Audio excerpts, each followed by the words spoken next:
So ನಿನ್ನೆ ದಿನ ನಾವು 3 ಆಯಾಮದ ಆಕೃತಿಗಳ ಬಗ್ಗೆ ತಿಳ್ಕೊಂಡಿದ್ವಿ. ಏನು 3 ಆಯಾಮದ ಆಕೃತಿ ಅಂತಂದ್ರೆ ಉದ್ದ, ಅಗಲ ಮತ್ತೆ ಎತ್ತರವನ್ನು ಹೊಂದಿರ್ತಕ್ಕಂಥವುಗಳನ್ನು ನಾವು 3 ಆಯಾಮದ ಆಕೃತಿಗಳು ಅಂತ ಹೇಳ್ತಿದ್ವಿ. ಸೊ ಇದ್ರಾಗ ಅಲ್ಲಿ ಏನ್ ಪ್ರಶ್ನೆ ಕೇಳ್ತಾರಪ್ಪ ಅಂತಂದ್ರೆ ಈ ತರ ಚಿತ್ರವನ್ನು ಕೊಟ್ಟು ಇದು ಯಾವುದು ಅಂತ ಕೇಳ್ಬೋದು, ಅಥವಾ ಅದಕ್ಕೆ ಮುಖಗಳೆಷ್ಟು, ಅಂಚುಗಳೆಷ್ಟು ಮತ್ತೆ ಶೃಂಗಗಳೆಷ್ಟು ಅಂತಂದು ಕೇಳ್ಬೋದು. ಈಗ ಈ ಒಂದು ಆಕೃತಿಯನ್ನ ಕೊಟ್ಟು ಈ ಆಕೃತಿಯ ಚಿತ್ರ ಕೊಟ್ಟು ಆಪ್ಷನ್ ಎ ಚೌಕ, ಆಪ್ಷನ್ ಬಿ ಆಯತಘನ, option C cylinder, option D ಘನ ಅಂತ ಕೊಟ್ಬಿಡ್ತಾನೆ. ಸೊ ಅವಾಗ ಅದು ಉತ್ತರ ಯಾವ್ದಾಗುತ್ತೆ? ಆಪ್ಷನ್ ಡಿ ಘನ ಆಗುತ್ತೆ. ಈಗ ಅದೇ ತರ ಈ ಚಿತ್ರವನ್ನು ಕೊಟ್ಟು ಇದು ಯಾವ ಆಕೃತಿ ಅಂತಾನು ಕೇಳ್ಬೋದು. ಅರ್ಥ ಆಗ್ತಿದನ? ಸೊ ಇದು ಯಾವ್ದಿದು? ಆಯತ ಘನ. ಆಮೇಲೆ ಈ ಒಂದು ಆಕೃತಿ ಯಾವುದು? ಸಿಲಿಂಡರ್. ಆಮೇಲೆ ಇದನ್ನ ನಾವು ಶಂಕು ಅಂತ ಕರಿತೀವಿ. ಸೊ ಇದು ಒಂದು ಪ್ರಶ್ನೆ ಆಯ್ತು. ಈ ರೀತಿಯಾದಂತ ಒಂದು ಪ್ರಶ್ನೆ ಬರುತ್ತೆ. ಆಮೇಲೆ ಇನ್ನೊಂದು ಇವಕ್ಕೆ ಸಂಬಂಧಿಸಿದಂತೆ ಈಗ ಪ್ರಶ್ನೆ ಹೆಂಗಂದ್ರೆ ಚಿತ್ರ ಕೊಟ್ಬಿಟ್ಟು ಮುಖಗಳೆಷ್ಟಿದಾವೆ, ಅಂಚುಗಳೆಷ್ಟಿದಾವೆ, ಶೃಂಗಗಳೆಷ್ಟಿದಾವೆ ಅಂತಂದು ಕೇಳ್ತಾರೆ. ಅರ್ಥ ಆಗ್ತಿದಲ್ಲ?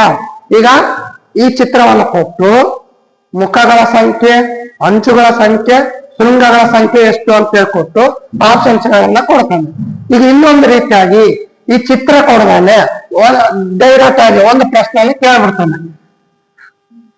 ಘನಕ್ಕೆ ಇರುವ ಮುಖಗಳ ಸಂಖ್ಯೆ. ಅವ ನಿಮ್ಗೆ ಚಿತ್ರ ಕೊಡಲ್ಲ, ಅವಾಗ ಏನ್ ಮಾಡ್ತೀರಿ? ಕನ್ಫ್ಯೂಸ್ ಆಗ್ಬಿಡ್ತೀರಿ.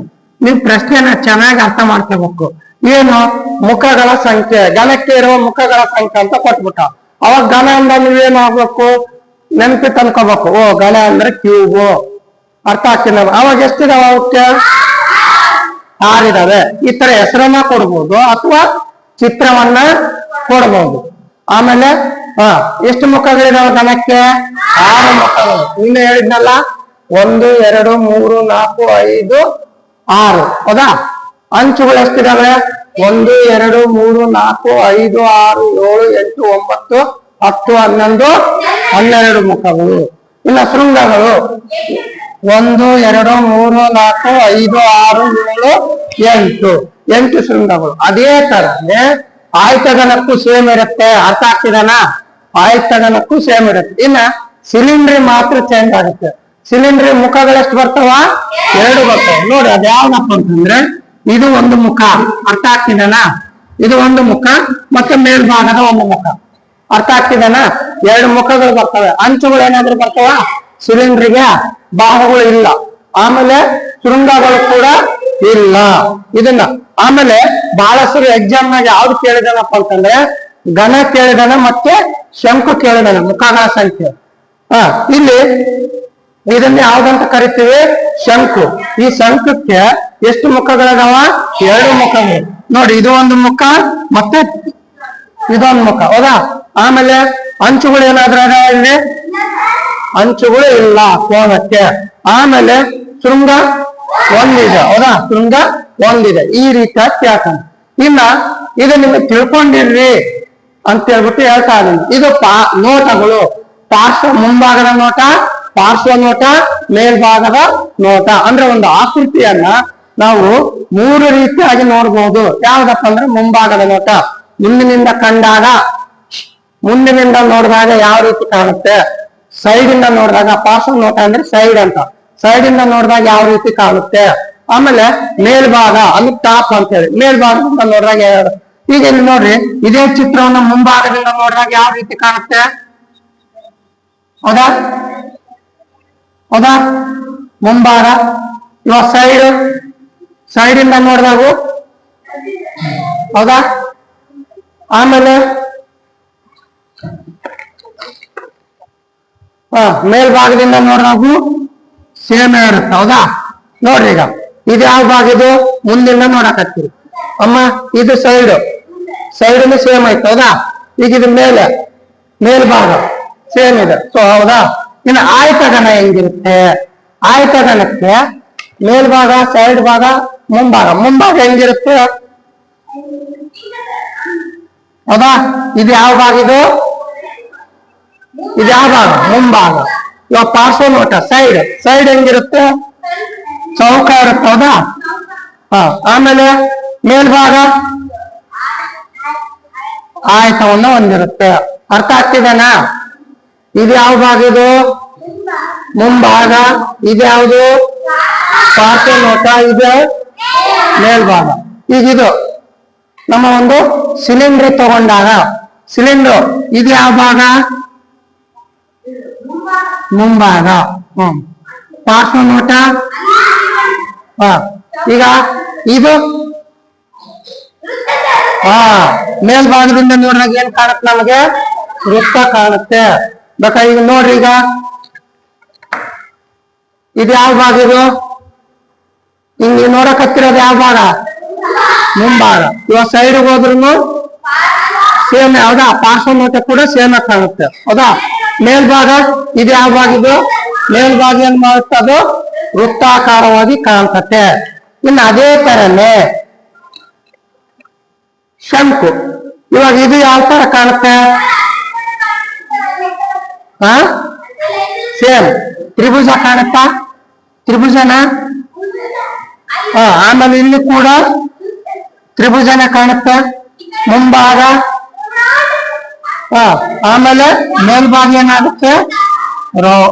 ವೃತ್ತಾಕಾರವಾಗಿ ಕಾಣ್ತತೆ. ಇದು ನಮ್ಮ ಒಂದು ಮುಂಭಾಗದ ನೋಟ, ಪಾರ್ಶ್ವ ನೋಟ, ಮೇಲ್ಭಾಗದ ನೋಟ. ಇದು ಆಯ್ತು. ಇದನ್ನೇನ್ ಕೇಳಲ್ಲ ಪ್ರಶ್ನೆಯಲ್ಲಿ. ಆಲ್ಮೋಸ್ಟ್ ಆಲ್ ಇದನ್ನ ಕೇಳ್ತಾನೆ, ಇದನ್ನ ಕೇಳ್ತಾನೆ.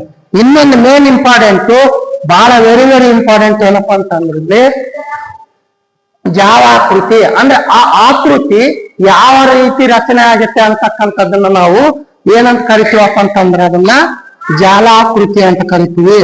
ಯಾವ ರೀತಿಯಾಗಿ ರಚನೆ ಆಗತ್ತಂತ.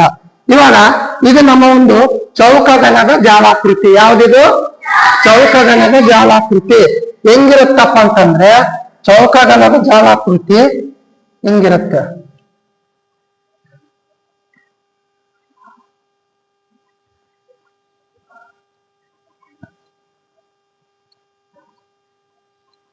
ಇದು ಯಾವ ಗಣದ ಜಾಲಾಕೃತಿ? ಇದು ಚೌಕಗಣದ. ಎಷ್ಟದಾವ ಘನಾಕೃತಿಗೆ?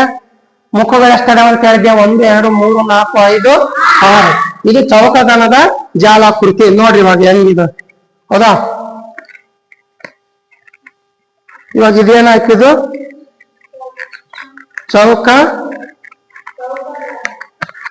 ಚೌಕಗಣ ಆಯ್ತಾ? ಹೌದಾ? ಚೌಕಗಣ ಆಯ್ತಾ?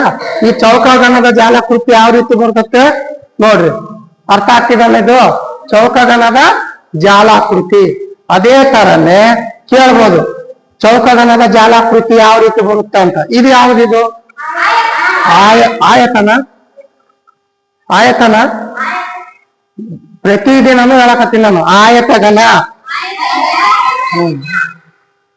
ಆಯತಗಣ. ಇದು ಕೂಡ ಆಯತಗಣದ ಜಾಲಾಕೃತಿ. ಇದು ಹೆಂಗ್ ಬರುತ್ತೆ ನೋಡಿಲ್ಲ? ಆಯತಗಣದ ಜಾಲಾಕೃತಿ. ಹೌದಾ?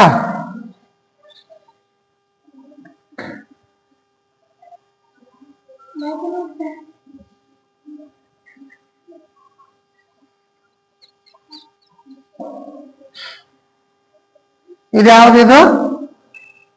ಯಾವ ಗಣ? ಯಾವುದು? ಆಯತಗಣದ ಜಾಲಾಕೃತಿ. ಅರ್ಥ ಆಗ್ತಿದನ? ಆಮೇಲೆ ಇದು ಯಾವುದು? ಇದು ಏನಿದು? ಸಿಲಿಂಡರ್. ಈ ಸಿಲಿಂಡರ್ನ ಘನಾಕೃತಿ ಹೆಂಗ್ ಬರುತ್ತ ಅಂತಂದ್ರೆ ಪ್ರಶ್ನೆಯನ್ನ ಕೇಳ್ತಾನೆ. ಏನದು ನೋಡಿರ್ಲಿ. ಸಿಲಿಂಡರ್ನ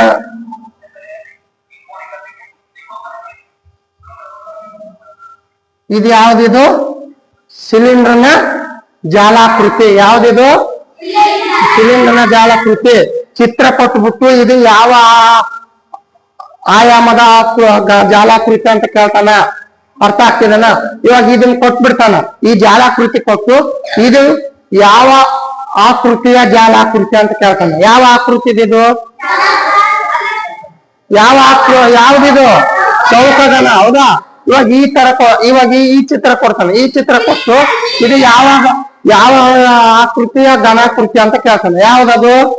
ಸಿಲಿಂಡರ್. ಹೌದಾ? ಇವಾಗ ಇದು ಯಾವ್ದಿದು? ಹೌದಾ? ಶಂಕುವಿನ ಜಾಲಾಕೃತಿ ಎಲ್ಲೈತಿ ನೋಡ್ರಿ ಇವಾಗ. ಹೌದಾ? ಶಂಕುನ ಜಾಲಾಕೃತಿ ಹೆಂಗ್ ಬರ್ತದಪ್ಪ ಅಂತಂದ್ರೆ ಈ ರೀತಿಯಾಗಿ ಕೊಟ್ಟು ಹಿಂಗೆ ಅಂತ ಅರ್ಥ ಆಗ್ತಿದಾನ? ಇದು ಯಾವ್ದದು? ಶಂಕುವಿನ ಜಾಲಾಕೃತಿ. ಯಾವ್ದ್ರದ್ದು ಜಾಲಾಕೃತಿ ಅದು? ಶಂಕುವಿನ ಜಾಲಾಕೃತಿ. ಅದನ್ನ ಉಲ್ಟಾ ಬರೀಬೇಕು ನಾವು. ಸಾರಿ, ಇವಾಗ ಇದು ಯಾವ ಆಕೃತಿ ಜಾಲಾಕೃತಿ? ಇದು ಶಂಕುವಿನ ಜಾಲಾಕೃತಿ. ಈ ಜಾಲಾಕೃತಿನಲ್ಲಿ ಕೂಡ ಒಂದು ಪ್ರಶ್ನೆಯನ್ನ ಕೇಳ್ತಾನೆ. ಅರ್ಥ ಆಗ್ತಿದನ? ಈಜಿ ಕೊಡ್ಬೇಕು ಅಂತಂದ್ರೆ ಈ ಚಿತ್ರವನ್ನ ಕೊಡ್ತಾನೆ. ಸ್ವಲ್ಪ ಕಷ್ಟ ಕೊಡ್ಬೇಕಪ್ಪ ಅಂದ್ರೆ ಇದನ್ನ ಕೊಡ್ತಾನೆ. ತುಂಬಾ ಕಷ್ಟ ಕೊಡ್ಬೇಕು ಹುಡುಗರಿಗೆ ಅಂದ್ರೆ ತಿಳ್ಕೊಂಡ್ರೆ ನಿಮ್ಮೆಲ್ಲರಿಗೂ ಎಲ್ಲವೂ ಈಜಿನ. ನಿಮಗ್ ತಿಳ್ಕೊಳ್ಳಿಲ್ಲ ಅಂದ್ರೆ ಕಷ್ಟ ಆಗುತ್ತೆ. ಜಾಲಾಕೃತಿಯನ್ನ ಕೊಡ್ಬೋದು, ಶೃಂಗ ಅಂಚುಗಳು ಮತ್ತೆ ಮುಖಗಳನ್ನ ಕೊಡ್ಬೋದು, ಮತ್ತೆ ಇದು ಯಾವ ಆಕೃತಿ ಅಂತಾನು ಕೊಡ್ಬೋದು. ಇಲ್ಲಿಗೆ ನಮ್ಮ 3 ಆಯಾಮದ ಆಕೃತಿಗಳು ಮುಗಿತು. ನೆಕ್ಸ್ಟ್ ಮತ್ತೆ ಮುಂದಿನ ತರಗತಿಯಲ್ಲಿ ಹೊಸ ಒಂದು ಘಟಕದಿಂದ ಪ್ರಾರಂಭ ಮಾಡೋಣ. ಧನ್ಯವಾದಗಳು.